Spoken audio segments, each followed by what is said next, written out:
Conditions यानी कि शर्त। कंडीशनल सेंटेंसेस से तात्पर्य उन वाक्यों से है जिनमें किसी कार्य के होने या ना होने से संबंधित कोई शर्त दी जाती है। यदि ऐसा हुआ तो ऐसा होगा, यदि ऐसा नहीं हुआ तो ऐसा नहीं होगा, ऐसा हो जाता अगर ऐसा हुआ होता। तो ये हमारे पास अलग अलग तरह की कंडीशंस हैं। कंडीशनल सेंटेंसेस के लिए हमारे पास दो पार्ट दिए होते हैं, यानी एक ही सेंटेंस में हमारे पास दो पार्ट्स हुआ करते हैं। मैंने आपको समझाने के पर्पस से, फॉर्मूला के पॉइंट ऑफ व्यू से दो पार्ट्स में किस किस फॉर्म का यूज होगा, कहां पर कौन सी हेल्पिंग वर्ब लगेगी, मैंने ऐसे कंडीशंस दी हैं। दूसरी बात, हमारे पास तीन तरह की कंडीशंस हुआ करती है। इनमें से हमारे पास सबसे पहली कंडीशन यानी कि फर्स्ट केस जो है that is known by the name of open condition. Open condition को हम प्रोबेबल कंडीशन भी कहते हैं। सेकंड, रिजेक्टेड कंडीशन यानी कि इम्प्रोबेबल कंडीशन। और थर्ड है हमारे पास imaginary condition which is called impossible conditions also. अब हम इन सभी कंडीशंस का बारी बारी से अध्ययन करेंगे। प्रोबेबल कंडीशन यानी ओपन कंडीशन, ऐसी शर्त जो पूरी हो भी सकती है और नहीं भी, उसे प्रोबेबल कंडीशन कहते हैं। whenever any condition is given which may be or may not be completed, the condition which can be completed or may not be completed। इसके फर्स्ट पार्ट में if plus subject plus first form plus rest sentence का प्रयोग होगा, और second part में subject plus will या shell plus first form plus rest sentence का प्रयोग होगा। इसको कुछ उदाहरणों की हेल्प से, कुछ एग्जांपल्स से हमें और ज्यादा डिस्कस करने में आसानी रहेगी। Let us discuss from first example. If he helps me I will also help him. If he comes here I will give him a gift. If you work hard you will clear the paper. If Narendra works hard, he will definitely become an IPS officer.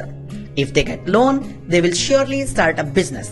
If you learn computer, then you will surely get a job easily. If you help the needy, then God will surely help you. If minister go there, the security will also go with him. If you get grammar knowledge, you will learn English. If he goes foreign, then his life will be changed. Now, I would like to discuss second case. अब मैं आपसे second case यानी कि rejected condition यानी कि improbable condition के बारे में आपसे डिस्कस करूंगा। The condition which could have been completed but is not। ऐसी शर्त या कंडीशन जो पूरी हो भी सकती थी परंतु पूरी नहीं हुई। The condition which could have been completed but is not। इसका फर्स्ट पार्ट में फॉर्मूला है if plus subject plus had plus third form plus rest sentence, और सेकंड पार्ट में subject plus would have plus third form plus rest sentence. If you had told me then I would have solved your problem. यदि तुम मुझे बता देते तो मैं तुम्हारी समस्या का समाधान कर देता। यानी कि तुमने बताया नहीं इसलिए तुम्हारी समस्या का समाधान नहीं हुआ। ऐसी शर्त या कंडीशन जो पूरी हो सकती थी लेकिन पूरी नहीं हुई। If I had gone there then he would have met me. If you had not done rash driving the accident would not have taken place. If you had good knowledge of your subject you would have got a good job easily. If I had done contract with them they would not have cheated me. If I had reached there then my train would not have missed. If I had given him job, he would have robbed me. If you had helped him, he would have succeeded. If Pankaj had come earlier, I would have met him. If Balraj had reached the office, then I would have also gone there. Now, the third case, third condition, imaginary condition. The condition which can never be completed. The condition, again I would like to tell you, the condition which can never be completed। ऐसी शर्त जो ना तो भूतकाल में, ना वर्तमान में तथा ना ही भविष्य में पूरी की जा सकती हो या पूरी हो सकती हो, उसे इमेजिनरी कंडीशन कहते हैं। ये कंडीशन आमतौर पर किसी अटपटी कल्पना से संबंधित हुआ करती है, यानी कि एक ऐसी कल्पना जो पूरी हो ही नहीं सकती। एग्जांपल देता हूं मैं कहूं यदि मेरे पंख होते तो मैं उड़कर चंडीगढ़ चला जाता, लेकिन पंख ह्यूमन बीइंग के नहीं आ सकते। इस प्रकार से ये एक अटपटी कल्पना है।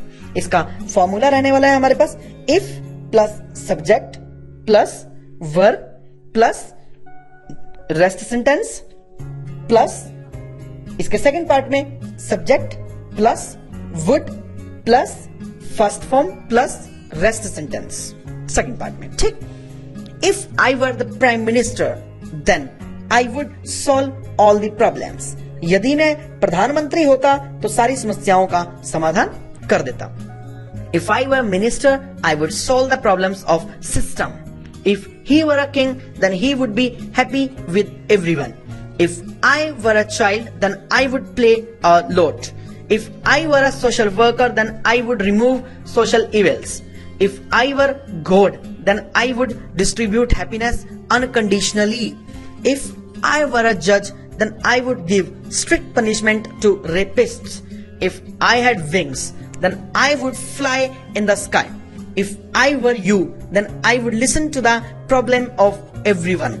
If they were man-eater, then they would eat people. Prepositions part 2. Before means पहले या सामने. Before plus living subject या फिर before का मतलब पहले. She met me in party before some time, यानी वो मुझे पार्टी में कुछ समय पहले मिली, पहले के अर्थ में. Now the criminal was brought before the judge. अपराधी को जज के सम्मुख, जज के सामने लाया गया, यानी कि before plus living subject. After बाद में या बाद. जब भी हमारे पास हिंदी वाक्य में बाद में या बाद शब्द आए उसके लिए हम आफ्टर का प्रयोग करेंगे. I will return you the book after my exam. She is going to marry after some days. Between दो व्यक्ति या दो वस्तुओं के बीच में. Between two nouns. There is good relationship between Sita and Gita. There is healthy competition between both friends. Among दो से अधिक नाउन्स के बीच में. For more than two. Lotus is the most beautiful flower among all flowers. There should be a good relation among all countries of world. On का मतलब पर या फिर के ऊपर. जब भी एक नाउन दूसरे नाउन के ऊपर हो और वो दोनों नाउन टच में हो, एक दूसरे के कनेक्ट हो रहे हो, साथ सटे हुए हो, साथ टच हो रहे हो, उसके लिए ऑन का प्रयोग होगा. कैसे? Knife is on the table. चाकू मेज पर है. The book is on the lecture stand. On plus day. किसी भी दिवस के नाम से पहले, किसी भी दिन के नाम से पहले ऑन लगता है. जैसे on Sunday, on Monday, on Tuesday, on Wednesday, on Thursday, on Friday, on Saturday, etc. We are meeting him on Saturday. Chief Minister will come on Monday. On plus date. किसी भी date से पहले on का प्रयोग होता है, यानी कि 1 से लेकर 31 तक किसी भी महीने की कोई भी कार्य दिवस की, किसी भी दिवस की डेट दी जाए तो उससे पहले हमेशा और हमेशा ऑन का प्रयोग होगा. जैसे on first, on second, on third and so on. Examples. I am going to Chandigarh on 8th August. Their exams are going to start on 2nd. Situational conversational exercise. Discussion about favorite subject. The discussion between Mohan and Rajesh. Mohan और राजेश के बीच में की जाने वाली अपने favourite subject के बारे में discussion. Hello Rajesh, how are you? Rajesh, I am fine, thank you. What about you? Mohan, very fine. What is your favourite subject? Rajesh, English is my favourite subject. And your? Mohan, science and mathematics. Rajesh, nice. Discussing about course. Sushil, hello Swati, how are you? Swati, I am fine, thank you. And what about you? Sushil, fine. Which course you want to take admission after passing your +2? Swati, however, I am confirmed, but my brother suggested me to take admission in BTech. How about this course? Sushil, yeah. There is a good scope of this course. I think your brother has guided you well.